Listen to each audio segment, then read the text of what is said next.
ఎవడు ఈ శరీరాన్ని నిర్మించాడన్న ఆలోచనైనా రావక్కర్లా? ఎవడు ఈ భూమిని తిప్పుతున్నాడన్న ఆలోచన రావక్కర్లా?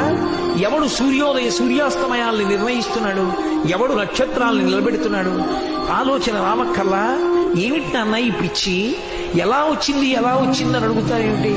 హరిభక్తి లేని బ్రతుకొక బ్రతుకా నాన్న అన్నాడు. ఎక్కడ లేని ఆగ్రహం వచ్చింది. భటులందరినీ పిలిచాడు.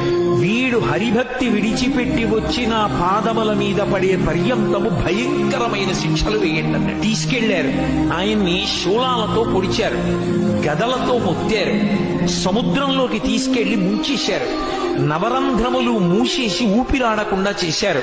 పెద్ద పెద్ద సర్పాలు తీసుకొచ్చి కరిపించారు. పర్వత శిఖరాలు ఎక్కించి దుర్లించారు. క్రూర మృగాల ముందు విడిచిపెట్టారు. ఏనుగుల చేత తొక్కించారు. తాను భయంకరమైనటువంటి మాయాస్వరూపాలు చూపించి భయపెట్టే ప్రయత్నం చేశాడు. చీకటి కొట్లో పడేశారు.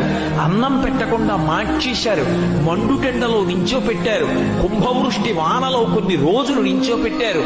ఇన్ని చేసినా తన్ను నిశాచరుల్ పొడవ దైత్యకుమారుడు మాటిమాటికో పన్నగశాయి, ఓ ధనుజభంజన, ఓ జగదీశ, ఓ సర్వాపన్న శరణ్య అంచు నుతించు కాని తా కన్నులత నీరుతాడు భయకంప సమేతుడు కాడు భూవరా.